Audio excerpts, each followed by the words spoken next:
Now let's talk about application of decision making model in transaction monitoring. Herbert A. Simon was a renowned social scientist and Nobel Prize winner.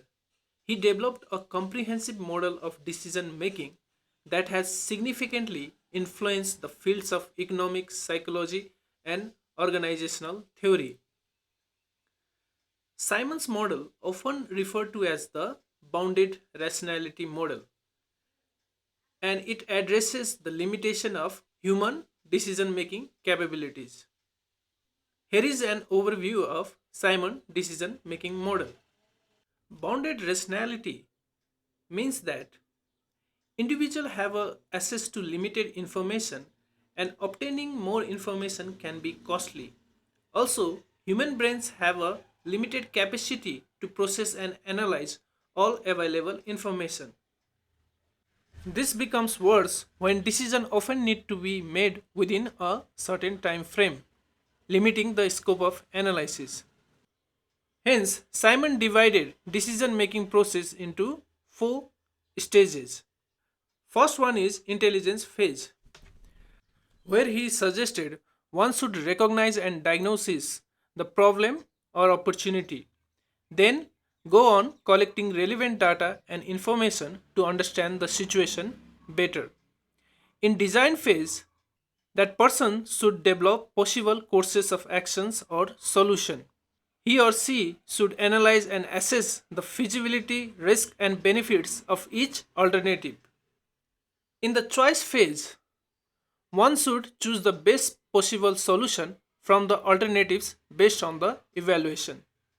In review phase, person will put the chosen solution into action. He or she will review the outcomes of the decision to ensure it resolves the problem and making necessary adjustment. Now you may be thinking, how can we apply this decision making model in transaction monitoring? Let's explain this with an example. There was two cash deposits made by a second-hand car dealer. The financial institution did not found this transaction suspicious for two reasons. Firstly, because cash transaction fit in with the customer transaction pattern, that is, this customer frequently made cash transaction, and secondly, because the value matched with the price of second-hand cars listed by that dealer, say around USD 20,000. However, let's say our ML analyst overlooked this information that it was not common practice to pay for the cars in that price range in cash because people usually don't have that amount of cash in their hands and they prefer check or bank transfer. Also, there was huge amount of cash deposited in that account over only few months, which should have been investigated. Therefore, closing an alert solely on the grounds that cash deposits fit with the transaction profile does not qualify as a sufficient reasoning. The frequency of deposits and whether their size is reasonable must also be taken into account. Hence, if there was a transaction monitoring system that was able to provide all this information and analysis, it would have been very easy for identifying such suspicious transaction.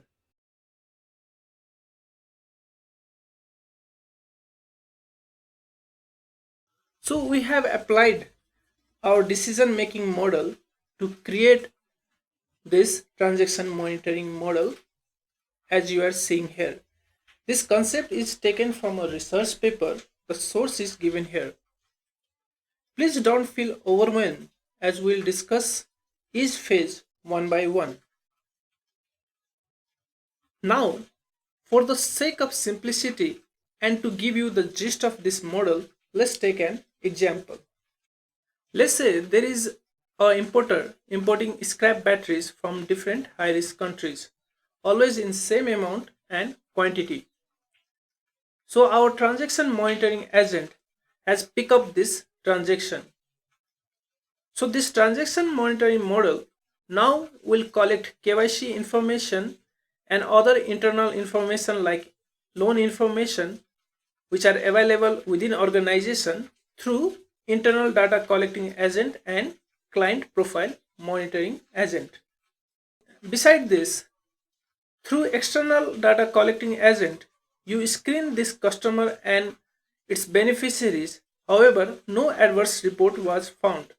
Also, you found that this is only company in your country who perform such activities. Next, behavior agent analyzes this transaction and information and finds it suspicious and then after provides that information to reporting agent. On the basis of this information, reporting agent will generate three suspicious transaction report as an alternative to user or AML analyst.